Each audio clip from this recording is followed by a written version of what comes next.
across the country in this line in today's for this course 1 MSD 011 Sustainability Science Block 4 Ecology, Economics and Ethics. Uh, Today with us we have Mistress Rina Sada. In fact, I know her since last almost 20 years, and as you know, she is very hardworking and a proactive. I can say, perhaps say, environmentalist and environment educationalist also. She has work in the grassroots level. She was in Indian Environment Society after completion of her MSc from Guru Gobind Singh Indraprastha University. That was in 2001 or 2, I think. So after that, she was working in different fields, not in environment and education sector. And Madam, we are very lucky to have you and to interact, to share some of your grassroots experience in the field of environment education. And I'm sure the student will be able to get benefit out of your experience which you are going to share with us. Nazi, please. Thank you so much Over to you. for this generous introduction. I am very humble. So, shall I start with the presentation now? Yes, yes. Okay. So, today we are going to take up block 4, and the topic is roles and approaches of education, awareness, and environment ethics to ensure sustainable development. So, we first, whenever we have to understand what we are studying, we should know the reason why we are studying. So, objective of this block 4 is to understand the ethical value behind sustainability. So, as all of you have opted for this course on sustainable science, I'm sure most of you are very much aware about the importance and significance of this science. But the problem and challenge comes when we have to explain this concept to our clients or to the stakeholders who are involved in this study, and who do not want to take up sustainability topic or environment protection or conservation, because they have an idea that it hampers their sustainability in terms of economic sustainability. But times have changed, and now the time has come that we have to understand that sustainability is not just for hampering the business. It is for enhancing the business, and we have to take up this balance. And how do we how we make understand other stakeholders about this value of sustainability? So first we have to understand what are the ethical values. So ethics are basis of existence of every human being. And so in unit 1 you have understand the concept of human development index and gross happiness index. So in unit 2 we are going to understand what are the age old Indian ethics on natural environment, and how we are using and abusing these through technology, so that we can make a better sustainable technology through incorporation of these age old Indian ethics. So that is the basic objective of this block 4. So what is the role of environment education? Why we are studying, we know. But when we are going to tell other people why environment education is important, why we are explaining these concepts to you, and how this will play a role in sustainability of your projects, in your business, in your research and development activities. So environment education basically plays a pivotal role in building a supportive social context. So if we are going to develop some kind of sustainable development projects, first we have to understand what is sustainable. So sustainable is something, if you see its literal meaning, it is something which continues on its own. So once you have given a push start to a project, if it is sustainable, it will continue on its own. Okay, so that is what is sustainable is all about. So if I start a project on a very good note and it is delivering good results in terms of productivity, in terms of enhancing my environment in the professional field, but if it stops after few months, and if the people who were involved in the project are not able to derive any economic benefit from that project after a few months, then it is not considered sustainable. Then it is just a one time activity which was there, which was done, and what kind of impacts it has created on the society or the people involved in that project will be a matter of question. So if we ensure sustainability, then the project continues and it delivers the objectives for which it was initially designed. So our basic purpose of environment education is to build a supportive social context. All the stakeholders should be involved equally in the project. Then we should empower the citizens to encourage business. So if we are doing business at the cost of environment, so at a time it will come that we don't have any groundwater resource for you for our business itself. So at that time again your business is going to stop. If you are going to hamper air quality to the extent that you don't have air to breathe in, then also your human resources will be suffering, your manpower will be suffering, if from diseases, from health issues. So all those kind of things should be incorporated in your business so that it continues and it continues to deliver the benefits for which you have designed it. Again, policymakers should be able to understand sustainability so that whatever policy they make, whatever rules, regulations they make, they are able to incorporate those concepts in their policies.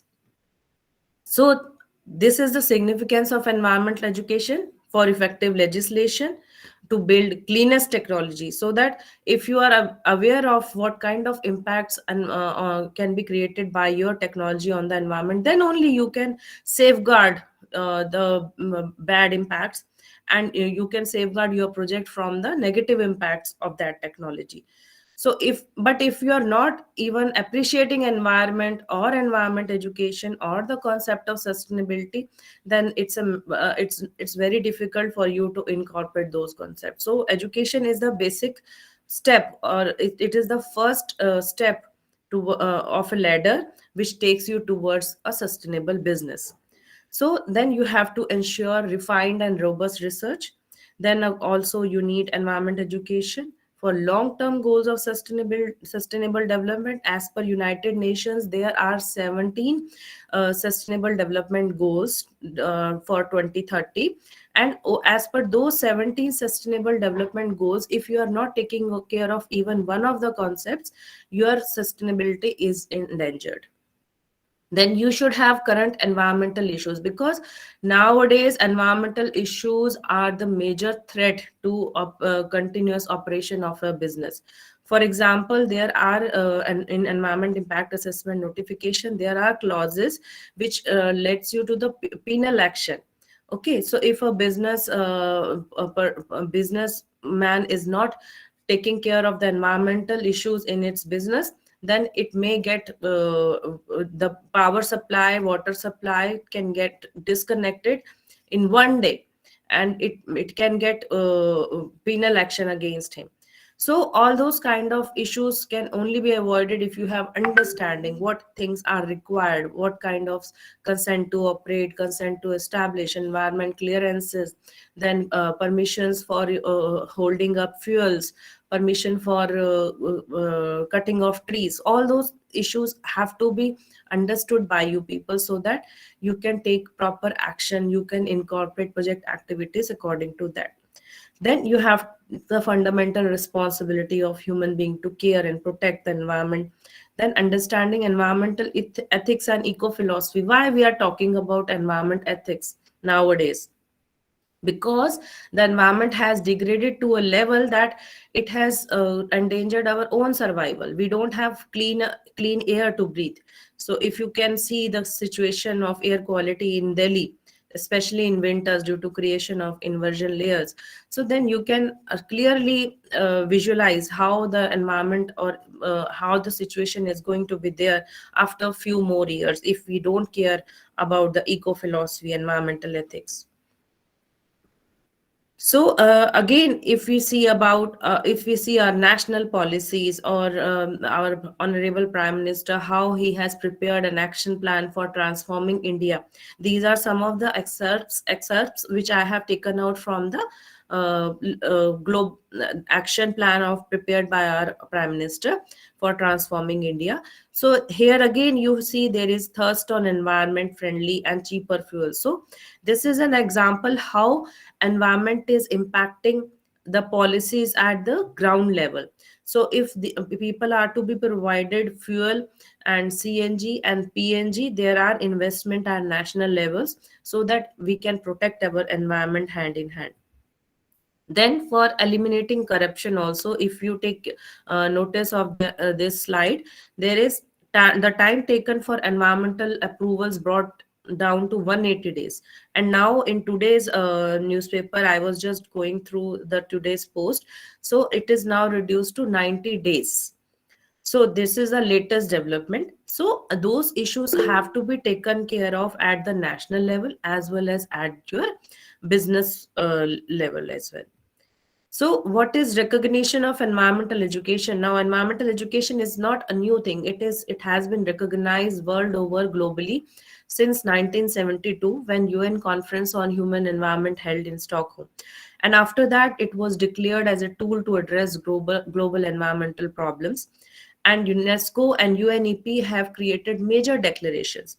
And if you have been lucky to get involved in any major international funding agency projects like for World Bank or for UNESCO, UNEP, or United Nations, or Asian Development Bank, or Japan International Cooperating Agency, any international funding agency project, if you have been involved in, you must have realized that there are significance given to environment protection, gender mainstreaming, as well as to social safeguards. Okay, so all these concepts make a integral part of all international funding agencies. Why? Because they have been governed by international laws which have already recognized environment education. So if you have to work with any international funding agency, you have to be aware about what are the environment safeguards, what are the environment guidelines which have been incorporated as a basic rule of work for these funding agencies. Okay, then you have Stockholm Declaration, the Belgrade Charter, and the Tbilisi Declaration, which started this environment education historically. So this is again evolution of environment education, how Tbilisi Declaration noted the unanimous accord in the importance of environment education, and how that got clarified and updated in Stockholm Declaration. And then Belgrade Charter came up with new goals and objectives for environment education. So this is an historical perspective, how and when environment education got into the global scenario. So basically, what is environmental education? Education, as we all know, is to have knowledge, have information, have guidance about any specific issue. So environment education per se will be the education which is related with the environment, and it helps us to develop sensitivity to our surroundings and natural world. So our ancestors, they never needed such kind of environment education because they have already incorporated all those ethics in basic philosophies of our Vedas and scriptures, which we are going to study in our later slides. So, environment education is a process where it is not just one time activity. If I am going to educate you today, maybe this education will not be updated. If tomorrow, then it will become redundant, because you environment and any kind of education is a process, and it is a lifelong learning. I am still learning in this field after working for 19-20 years. I'm still learning because the concepts change, because the challenges change. We never had such kind of smog episodes in our metro cities 10 years back. We never had visible effects of climate change 10 years back, because when we started this process of educating ourselves, there were questions about whether climate change is ever going to happen. And now we can really practically see what are its ground results, what are the effects of climate change acting on our day to day life. So All these processes, these challenges keep on changing as we go to the process of environment education. And so we have to update ourselves on daily basis, and we have to keep on upgrading our scientific database, as well as our knowledge about scientific concepts, to utilize that database and resolve the challenges which we get every day due to environment threats. So it is a learning process that increases people's knowledge and awareness about the environment and associated challenges. So again, we have to foster attitudes, motivate, and commitment. So if you people are already motivated to take up this course on sustainable development, I'm sure you will be the best ambassadors of environment education for the society, because wherever you go to work and wherever you are going to involve yourself in any field, you can foster attitude, you can further impact other people through your motivated behavior for protection of environment. So it will give society the skills and behaviors, how they have to act, how they have to incorporate environmental aspects in their business. So today we have to talk about not just about environmental efficiency and economic efficiency both go hand in hand in today's time. So all these aspects, all this education has to be incorporated in the basic values of our society. So, what is the new focus for education? So, as I have already told you, we have to resolve all the fundamental issues which we are currently going on with, lack of resources. For example, few days back, you must have heard we have left only with few coal reserves only for few days of power generation. So that is a major threat for continuation of business of any kind. Okay, so if any kind of business has to continue, they have to thrive on power supply, they have to be dependent on fuel supply for any for their basic activities. If even if they are not, even if it is an IT sector, they need a power supply. And if it is a production which involves utilization of raw material, for example, it is a steel industry, or it is a plastic goods producing industry, so any kind of industry requires fuel and power. Okay, so those kind of challenges can be resolved only if we understand what are the issues which are going on due to the lack of these resources, why there is lack, and how that lack of resource can be compensated by going for other kind of fuels like biofuels, or getting fuel from your treated sewage water. So even IIT Mandi is actually doing a project on getting biofuels from your sewage treatment plants. So if that happens, you are going to create a resource from waste.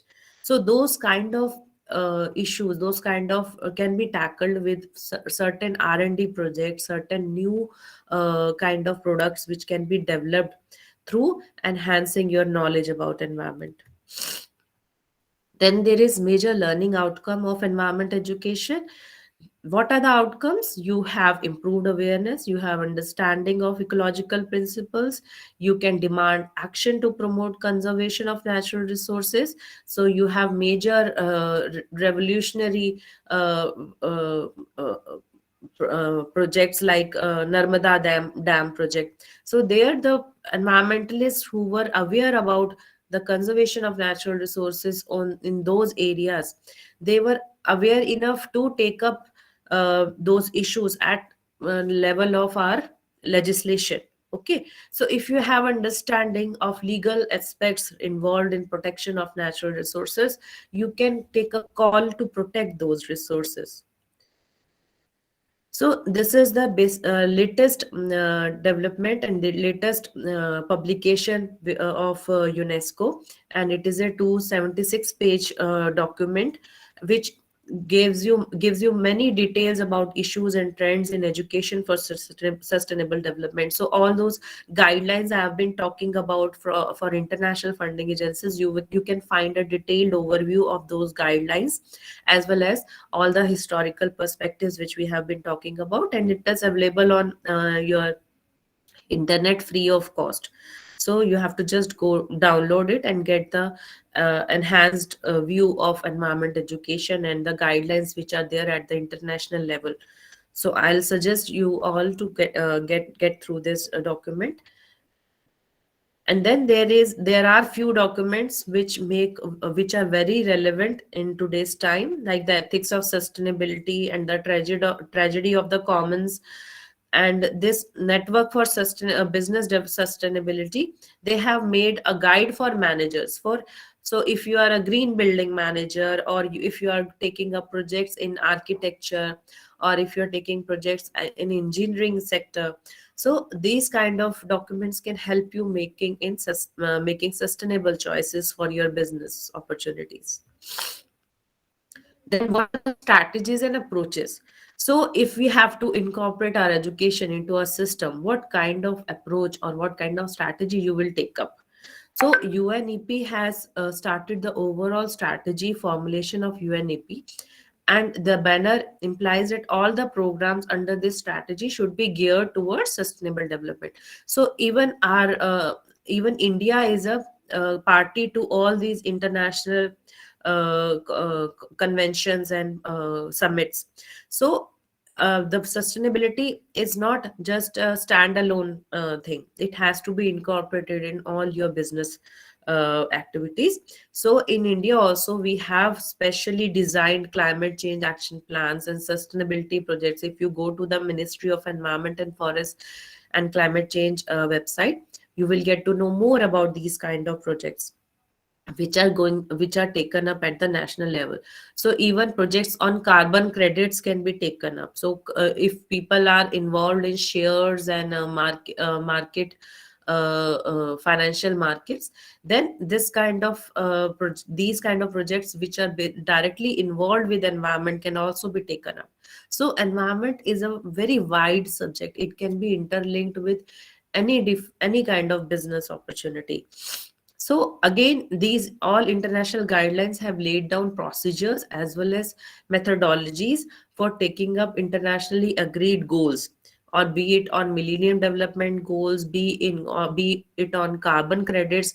For example, if I am taking a nation development project, in all the projects which I'll be implementing through their loaned fund, I will take care of the environmental issues at all the project sites. So indirectly, I am contributing to achievement of Millennium Development Goals. Okay, and I'm taking care of all 17 Sustainable Development Goals as well. So all these achievements will be a part of the international strategy and approach for achieving our Millennium Development Goals. So again, we have to take up appropriate development to ensure self-supporting system, and we have to conserve our natural resources. So these kind of strategies form a blueprint for ensuring sustainability in our system. So these are the key mandates and principles for environment education and training. So there is UNEP Governing Council decisions, then UNGA resolution is there. Sorry. So again, you have United Nations Millennium Development Goals. So especially the goal 7 in this MGD, they ensure that all your principles of sustainable development are integrated in your policy. So if India is taking up environment impact assessment policy, or we are drafting our environment laws, and we are updating our plastic waste management guidelines 2016, 2018, then 2020, 21. So all these guidelines are not revised just for the sake of revision. They are revised on daily basis just to match up with the international policies and international expectations by these bodies like United Nations for Environment Protection, or United Nations, or UNESCO, or UNGA. So we have to keep ourselves updated on daily basis, so that we are not lagging behind in terms of adopting any new policy on environment and taking care of our natural resources.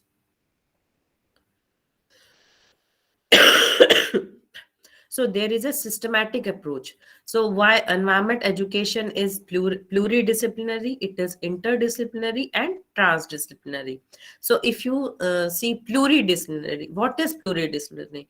So there are number of areas which are involved in this subject, but those subjects do not get merged into themselves, then it is called a pluridisciplinary. That many of the subjects are involved, but all those subjects take up their significance as individual substance. When number of subjects get incorporated, for example, if I'm studying architecture, in architecture it is separate, and I'm designing a water conservation plan, that is separate. But if I merge both of them, then there comes a rainwater harvesting scheme. So then you have to incorporate your architecture as well as the design of the building as well as the rainwater conservation into one subject. Okay. And when it comes to transdisciplinary, that means that from one subject to next subject to another subject. So there are multi-dimensional subjects which are incorporated into the protection of environment as well as conservation of resources through any project. Okay. So these concepts are used for teaching environmental education. So again, these are definitions, so I have already explained them, that pluridisciplinary merely brings in several disciplines alone, does not solve the problem. And interdisciplinary, where each other concept between the disciplines are concerned and is based essentially on a systems approach. And transdisciplinary, when interdisciplinary principles are applied over a longer period, so there is a complete unification of the concepts and the disciplines. And now, what is the current scenario? So if you see the current scenario, the concept of environment education started in 1972. Now it has become a component of sustainable development in every project. And United Nations decade has also announced education for sustainable development and provide UNEP with strategic opportunities in the last decade of 2005 to 2014. And at presently, all the international bodies are working through different participants from countries to incorporate all these concepts in all major projects of the country, as well as they review the policies and programs and materials and then update it as per the requirement of environment education. So in India also, you have seen that there is a if you go to and you should definitely go to Ministry of Environment and Forest website, because you will get to know what kind of projects are going on to ensure environment education is incorporated into our system. So if some of you have kids in school, you must be knowing that eco clubs are running in many schools. So those eco clubs are given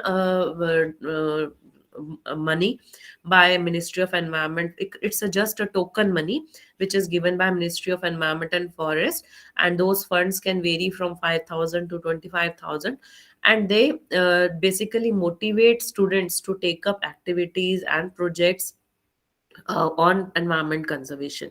And similarly, we have 60 NVES hubs and resource partners. So as per the IGNU document, there is only 6 to 9 partners, but now those partners have increased, and number of activities have also increased, and number of projects have also increased. So community-based sustainable development of villages, district level, grid-based survey, as well as sustainable management of natural resources is also being taken up at ground level in our country. So if you go to the latest report, annual report of Ministry of Environment Forest, it is also available free of any cost on your Ministry of Environment Forest website itself. So you will get to know what is the different kind of projects which are being taken up in India, and definitely you can become part of those projects in future. Because if you are doing this project, this course for taking up job opportunities in future, it will help you to identify what are the different areas where our ministry is working, where different kind of job opportunities can be there in different kind of projects that are being implemented for environment education, if you seriously think about becoming environment educationist also. So then we have a new paradigm of development and environment, because today no activity, no project activity, if there are 40 project activities classified in environment impact assessment notification, then that means majority of the projects being implemented in India at a level of investment which is more than 5 lakhs, they get under the purview of environment impact assessment notification, and they have to take up all the safeguards related with environment as well as social safeguards. So as per directive of 18 December 2003, now environment education is also a part of all, it is a compulsory subject in all the schools. So, but being a part of all the school curriculum is not uh, enough for providing environment education. But in Uttarakhand, there is a school where environment education was included as a regular subject till class 8th. So that is a very uh, uh, great step, where they have identified environment education as a regular subject for class 8th. So, environment awareness again gives you understanding about the environment, how carrying capacity of the environment can be increased. For example, in earlier, if you are aware, maybe around 20, 30 years back, we never thought of cleaning our rivers, because our rivers get cleaned on themselves. Why? Because they have a capacity they had a carrying capacity of carrying pollution or the load of effluents into them, and they got cleaned up through the process of natural enhancement, through the process of dilution, through the process of aeration, which was going on naturally. But now the load has increased multiple times, it has gone up around 1,000 times. So now there is an issue of cleaning of these rivers. Why? Because the carrying capacity of these rivers is way down, much lower than what we are already putting into them. So the load of pollution is too much higher to ensure that the carrying capacity of the rivers are maintained. So similarly, why there is so many smog episodes these days? Because the carrying capacity of air canopy has been degraded. So we are utilizing more of air, and we are creating more of pollution than the carrying capacity of the environment. So the article on environment responsibility that has been introduced in our constitution, India was the first country to introduce this article 5(1)(a)(g). So this ensures that we have a right to clean environment. So if we have a right to clean environment, any kind of pollution that is being caused in our environment can be challenged through any citizen, through any student, through any by launching PIL, public interest litigation. So if you are aware of these issues, you can take up challenges to fight against these issues. So means of environment awareness, there are different means. There is formal education, there is informal education. Even if you study Indian culture and heritage, there is incorporation of environment awareness in every kind of Vedas or scriptures, or even the pictures of our gods and goddesses. Every god and goddess is involved with some kind of environment component, be it abiotic, be it biotic. So, if we study ancient history of environmental awareness, there is Staptya Veda, which gives insights about environment-friendly architecture. So, if you are not aware that this environment-friendly architecture or the green building concept is an age-old concept, then you were mesmerized. So, Then we have Rig Veda. Rig Veda gives information about all life on this planet, that it has evolved from the Apaha, that is water.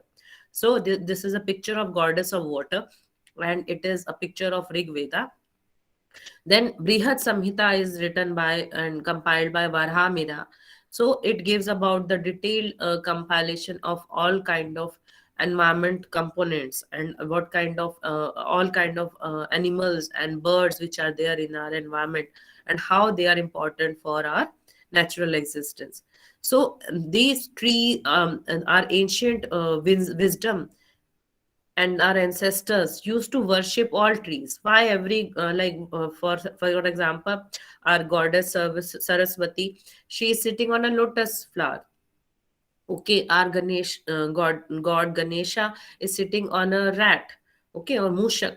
So why all these elements are incorporated in our ancient culture? Because they used to treat and protect our environmental elements like trees, and they used to worship them. So even trees were called Vriksh Devta, forest was called Van Devta.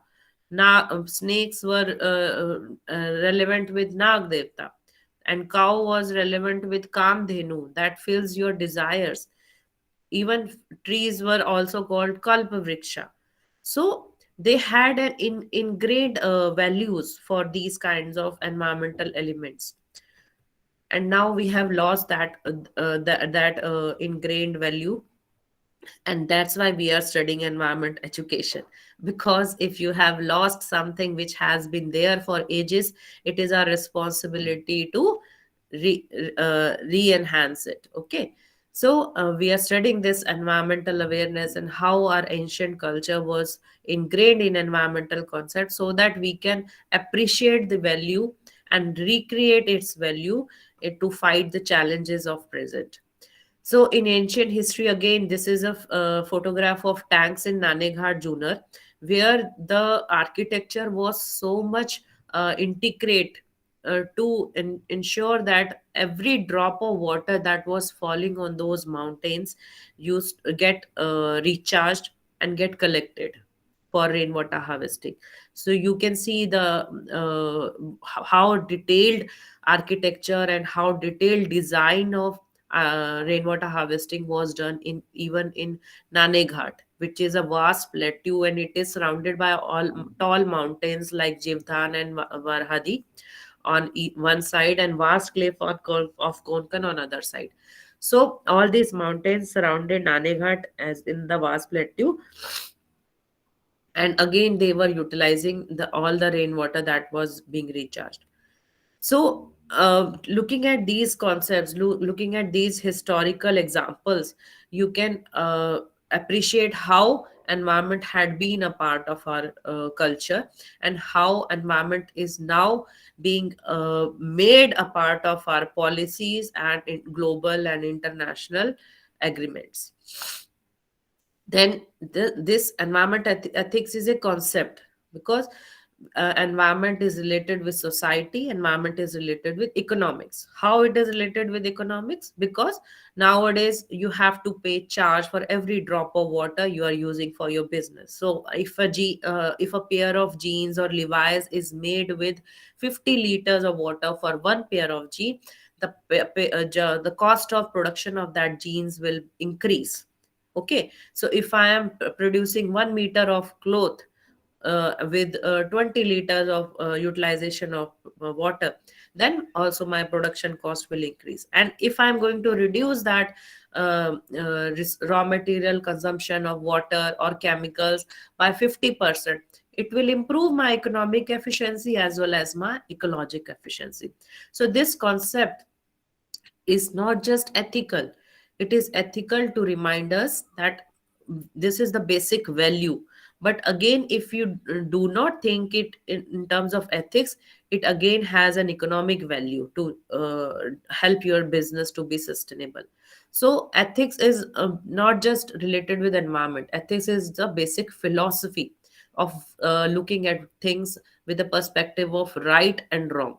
So if you, even if you do not see it is in terms of environment, if you just see what is right and what is wrong, then also you will be able to identify that even if I'm utilizing more of resources for same quantum of production, then it is not right. So ethics can help us understand what actions and are wrong and why they are wrong. And not all cultures share the same ethical commitment. So if my ethical commitment is different, it may be different for the other person, but economic efficiency will be same for everyone. Okay, so if my business is going down because of overutilization of resources, and then the other person's business will also go down if he utilizes resources and exploit them. So these all concepts are integrated in, are they are interrelated with each other. So if we take if we take notice of all these issues in a multidimensional aspect, then we will be able to appreciate and grow our business in a better manner.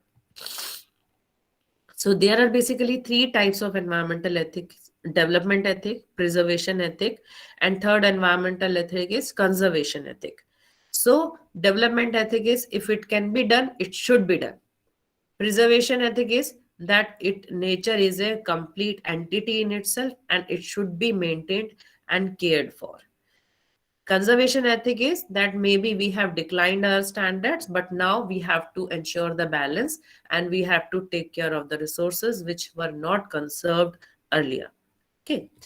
So these are levels of global industry and individual, which are levels of environment ethics. So environment ethics also is applicable at global level also. It is applicable at industrial level. It is applicable at individual level. So if you see industrial level, and ethics are involved when industry compromises upon the quality. Okay. So CER, for example, corporate environment responsibility is defined as the duty to cover the environmental implications of companies' operations. So, in latest notification pertaining to CSR and CER, earlier CSR was revised in May 2018, and there were clauses introduced as to what percentage of total profits will be allocated for CSR activity. But then now they have replaced CSR with CER, and CER again will be implemented in line with environment management plan. So this has been a take for all the major industries. Now they have to implement the environment management plan in lieu of the corporate environment responsibility, because earlier what they used to do was they used to draft environment management plan, and because they were supposed to ensure investment of funds for CER, they were not able to take up EMP, environment management plan. So now what the government of India has decided, they have laid down the latest notification from Environment Assessment Division, where they have told all the industries to take care of the environment through environment management plan. So we'll be studying about these tools and strategies in other chapters. Then we have individual environment ethics. So an individual environment ethics starts from the self. Then you have, if all the people are aware of their individual environment ethics, it can transfer to the family, it can transfer to the friends, it can transfer to the community and all humanity, and consequently to the earth. Okay, so all individual environment ethics, if they are understood and appreciated by each individual, they can definitely lead to the production of our country. Okay, so they can live to the protection of our environment on a national level. So then you have global environment ethics. So in nowadays, if you see, all the issues are of environment are related with global environment ethics. Okay, so there is transboundary pollution issue, there is a global problem of acid rain, there is issue of climate change and terrorism. So latest interview by Barack Obama, he has told that why the problems in Nigeria were so severe, because of, not because of the economic issues, no, because of the environmental degradation that has happened there.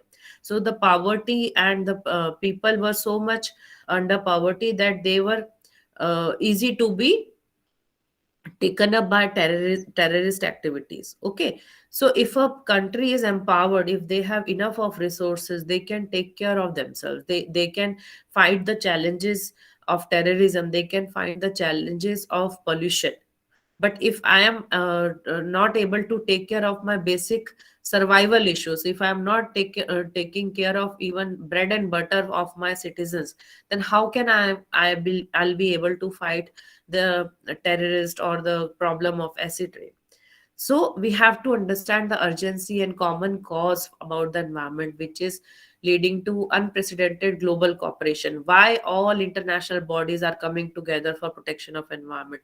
It is not a small issue, which is triggering all the major global players to come together. So if there is so much investment of funds, so much documentation is there on different kind of international policies, conventions, there has to be some reason, and that reason is the global players are understanding that they are on the verge of exploiting their natural resources and finishing them off to ensure the sustainability. So that's why there is so much hue and cry, and that's why the importance of people who are working in this field is much more higher than it used to be years back.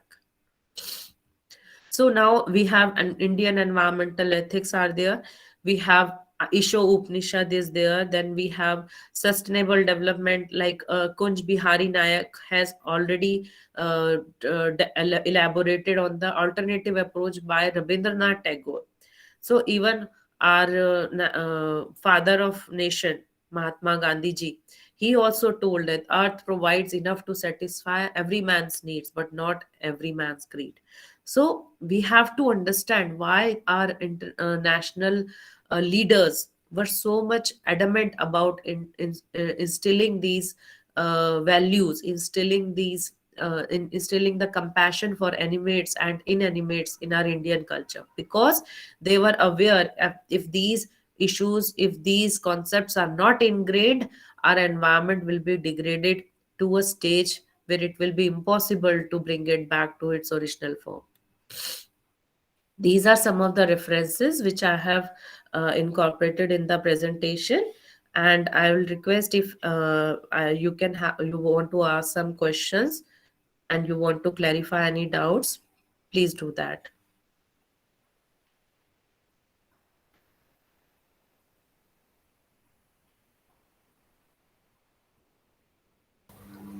Yeah, thank you, Dr. Reena. Yeah, welcome. So if any student wants to ask or clarify